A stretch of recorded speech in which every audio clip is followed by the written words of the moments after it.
500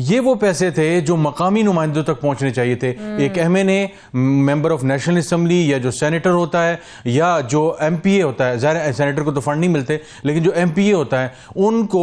ان کا کام جو ہے وہ قانون سازی کرنا ہے، اسمبلیوں میں آنا ہے، عوام کی فلاح کے لیے قانون سازی کرنا اور اس طرح کے سوالات اٹھانا، اس طرح کے معاملات ڈسکس کرنا جس سے عوامی فلاح کی باتیں ہوں. باقی جو ترقیاتی کام ہے، سڑک بنانا، نالی بنانا، گلی محلے کی ڈیولپمنٹ، جیسے میں نے کہا کہ لائبریریز ہیں، لوکل جو ایشوز ہیں سارے، وہ سارے کے سارے مقامی نمائندوں کا کام ہے. اور اگر ہم اس پہ پھر کبھی ہم پروگرام کریں گے کہ جن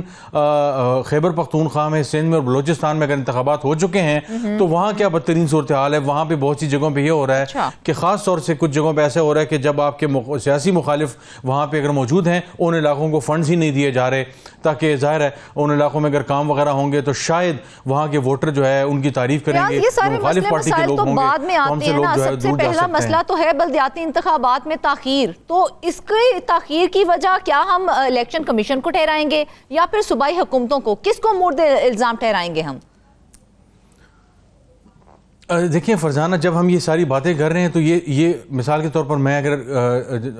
کہیں پہ کوئی ڈیولپمنٹ کر رہا ہوں اور اس کا کریڈٹ مجھے نہیں جاتا، کسی اور کو جاتا ہے، تو شاید میں ڈیولپمنٹ اس نیت سے اس طرح نہ کروں. تو یہاں پہ چونکہ پیسے انوالو ہیں، بلدیاتی نمائندے انوالوڈ ہیں، آپ نے مقامی سطح پہ لوگوں کے جب کام کرنے ہوتے ہیں، تھانہ کچہری کے مسائل ہوتے ہیں، وہ اپنے مقامی نمائندوں نے باقاعدہ طور پہ S H Os, S S P, D S P, ان لوگوں سے مل کے آگے پیچھے جو سارے مسائل ہوتے ہیں، جو غلط فہمیاں ہوتی ہیں اور اس طرح کے جو چیزیں ہوتی ہیں وہ حل کیے جاتے ہیں. لیکن جب یہ ان سب کو نکال کر ایم این ایز اور ایم پی ایس کو مسلط کر دیا گیا ہے تو وہ ڈائریکٹ ہو گئے، مقامی نمائندے نکل گئے. اب حکومتیں، میں نے کہا جیسے کہا کہ ان دو اینٹیٹیز میں جو دو اکائیاں ہیں،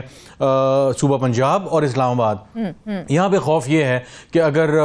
پاکستان تحریک انصاف کی اگر حکومت آتی ہے تو یہ تمام لوگ ہمارے ہاتھ میں نہیں ہوں گے، ہمیں انہیں فنڈز دینے پڑیں گے. اب اگر وہ کام کرتے ہیں، ترقیاتی کام کرتے ہیں، دوسری چیزیں ہوتی ہیں، تو ان کی جو ہے وہ سے بڑھے گی. اور یہاں پہ جو مسلم لیگ نواز ہے اور ان کا جو معاملہ ہے وہ آلریڈی ایٹ سٹیک ہے. وہ ہمیشہ سے کہتے رہے ہیں کہ ہم نے جو ہے وہ ریاست بجائی ہے اور سیاست کو قربان کیا ہے، تو اوپر سے اگر نمائندے بھی ان کے منتخب نہ ہوں، اور ابھی 2-3 سال ہیں الیکشن میں، 1 سال ہی ہوا الیکشن کو ابھی فیبرری میں، تو یہ تو بہت بڑا چیلنج ہو جائے گا. یہ وہ چیزیں ہیں جو ان کے گلے کی ہڈی بنی ہوئی ہیں، لہٰذا انہوں نے مکمل طور پہ اپنے پیروں کے نیچے روندا ہوا ہے. اس میں بدقسمتی سے الیکشن کمیشن بھی شامل ہے، اور ظاہر ہے باقی اسلام آباد کی جو انتظامیہ ایم این ایز وغیرہ ہیں، اس ساری سچویشن میں کیا یہ معاملہ جو ہے وہ آئین کی کھلم کھلا خلاف ورزی نہیں ہے؟ الیکشن کمیشن کی جانب سے تو واضح ہدایات دی گئی تھیں، اس کو بھی نظر انداز کر دیا گیا ہے. دیکھیں بالکل ایسے ہی ہے. دیکھیں آئین کی یہ ایسے ہی ہے کہ ابھی خیبر پختونخوا میں اس وقت جو کچھ سینیٹرز منتخب ہونے ہیں، سینٹ کا خیبر پختونخوا کا جو حصہ ہے وہ مکمل نہیں ہے، لیکن آئین کی خلاف ورزی ہے. وہاں پہ جو ہے وہ نہیں آ سکے سینیٹر، ظاہر اس کی کئی وجوہات ہیں. اسی طرح جو پچھلے سال جو 2023 میں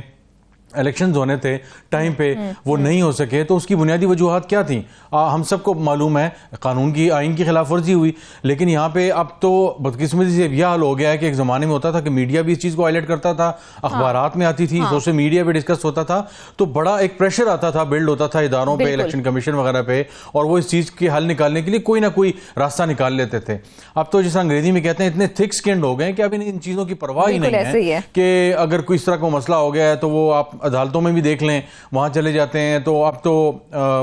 جو لوگ آگے پیچھے ہو رہے ہیں ان کا بھی کوئی والی وارث نہیں ہے. تو اب تو ایک عجیب و غریب سی صورتحال ہو گئی ہے کہ اتنا اہم آئینی اور قانونی جو اقدام ہے، عام آدمی کی فلاح کا ایک کام ہے، جس میں الیکشن کمیشن آف پاکستان مکمل طور پہ خاموش ہے. اور اس کے ساتھ ساتھ اگر ہم دیکھیں تو جو یہاں کے پنجاب کے جو نمائندے ہیں اور اسی طرح جو اسلام آباد میں نمائندے ہیں، اب ظاہر ہے یہ نمائندے کیسے آئے یہ تو ایک الگ بحث ہے، لیکن طارق فضل چودھری صاحب اور ملک ابرار اور اس طرح کے جتنے لوگ ہیں سارے یہاں کے